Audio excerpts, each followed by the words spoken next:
Hey everyone, and welcome back to the 1 Minute Writing Tip podcast. I'm so excited about today's author guest, Laurel Solorzano, who is a young adult and middle grade author for North Carolina. She's been writing and sharing her stories since middle school, but published her first book in 2021. She currently has 6 books available. Laurel, thank you so much for joining me on the podcast.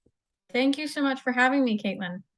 So, if you will just go ahead and share a little bit about your journey and really what led you through pursuing your own stories and then finally publishing and then, having 6 books now at this point in time. Sure. So, like I said, I kind of enjoy writing, and I've been writing really in middle school. And then I decided in middle school or high school that I really wanted to publish a book.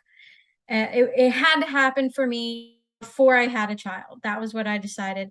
And so last year, I submitted my book to several different smaller publishers and was accepted for publication with my first book, which is a young adult dystopian novel. And I worked with them. I did enjoy working with them. They were a great publisher, but I got involved with a group of authors that self-publish. And so when I got involved with them, I thought, well, that's a neat way to do it. And one of the main tips that I learned was can't publish only one book and hope that it's going to be a bestseller and you're going to make a living off of it for the rest of your life. I don't know, sometimes as readers, we see these books that sell millions of copies and think, that's the way to do it. So that was what led me to publishing multiple books. Gotcha. And you have that's such a great point too, is there is that kind of myth that, oh, I'm just gonna publish a bestseller and I'm set for life, and it's so true what you said, that there's so much more to it than that. And that's why it's important to continue pursuing it, because it's something you love and something that you have more stories and more ideas. Because pursuing it for the wrong reasons can often just lead to discouragement or disappointment or whatever. So congratulations, by the way, on your accomplishments so far. That's really cool. Thank you. Thank you Yeah. so much. So you had also kind of mentioned to me before we did the episode that you do ghostwriting and that's something that you enjoy as well. So can you share a little bit about that as a part of your journey? How does that Sure. couple with your own writing? Yeah, so I started ghostwriting back in probably 2016 or so.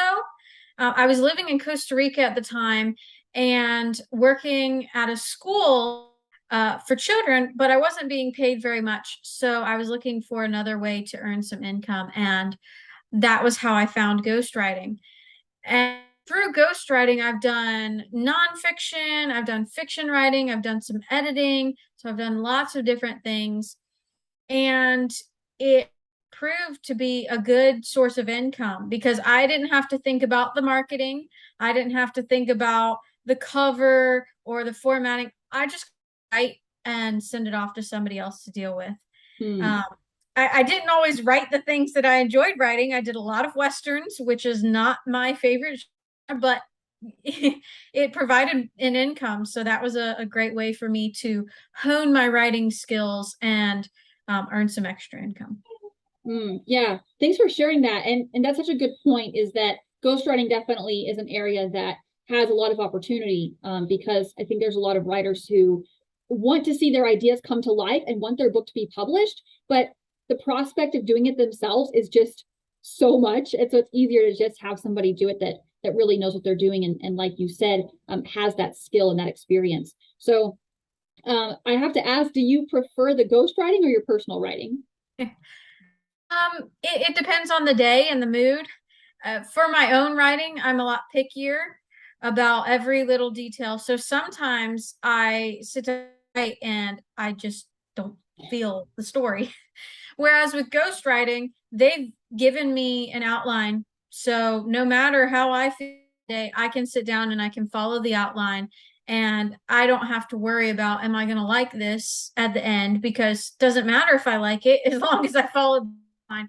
So there is the ghostwriting is a good steady income that I can always rely on. But then, of course, writing my own stories, that's a lot more fun because I get to use my imagination and create some stories that I would have enjoyed reading when I was a kid.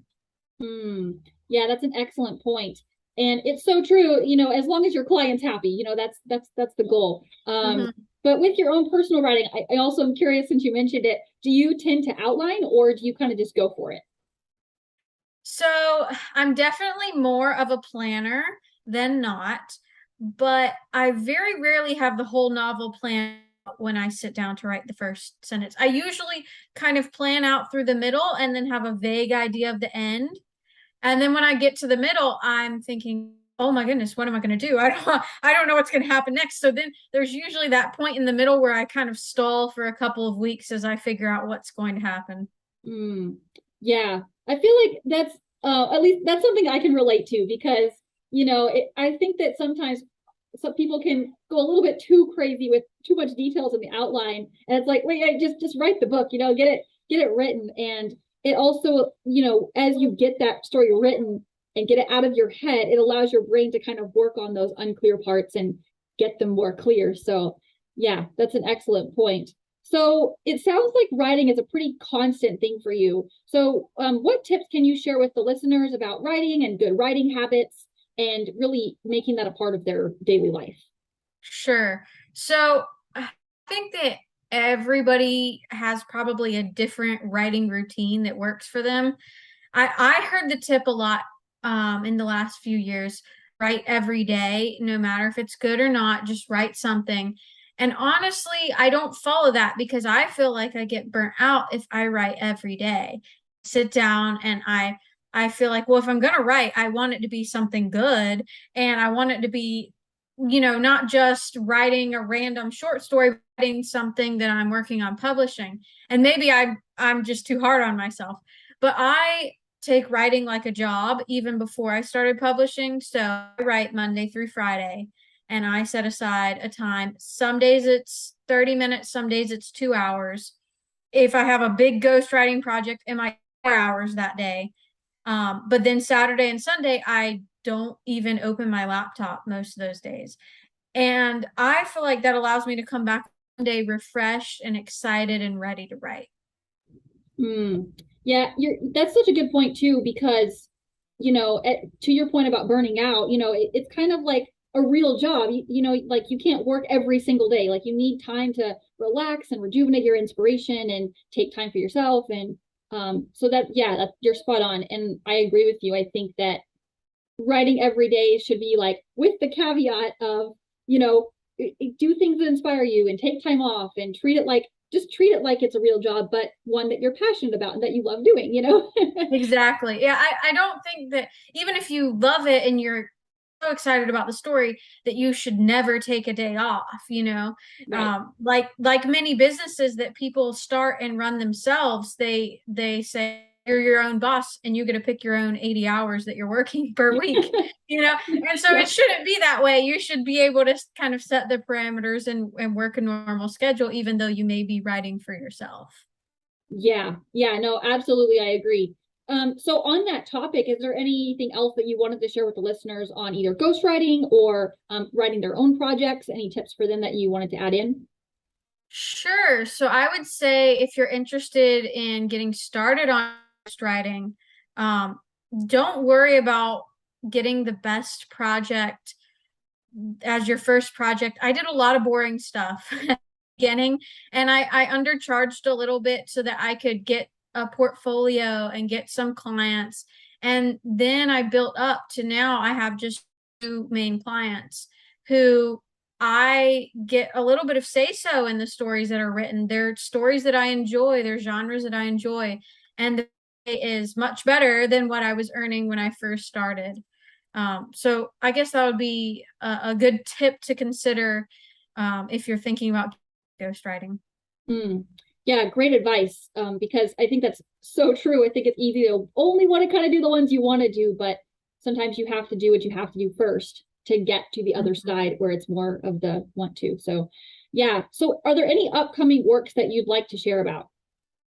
Sure. So I just started publishing in middle grade fiction. So I'd done all young adult for my first five, and I'm still planning to continue publishing adult, but I had this idea for middle grade fiction that I just loved. So I had to go with it. And the main premise behind the series is this family goes to an amusement park and they're teasing their 5-year-old sister about her believing that princesses are real and all characters are real.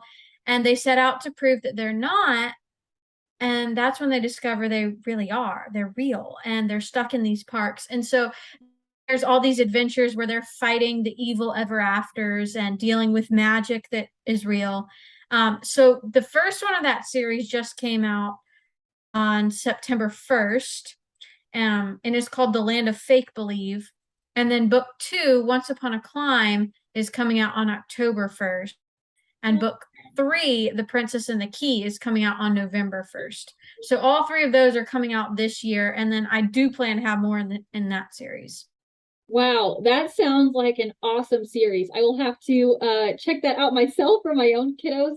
That sounds amazing. So if someone's listening and they're thinking the same as me, they're like, "Wow, that sounds amazing."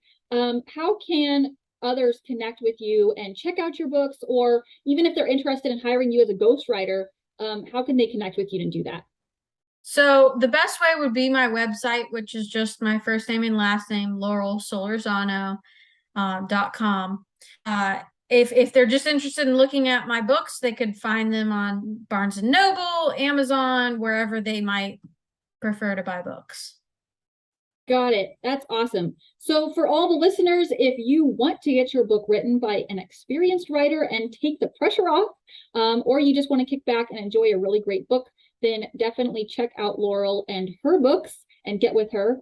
And I will include those details as well in the description for you guys. So, Laurel, thank you again so much for joining me on the podcast. Thank you so much for having me. It's been great talking to you. Yeah. So for all my listeners, if you are listening on any platform, then make sure you leave a review, and I will see you guys next time.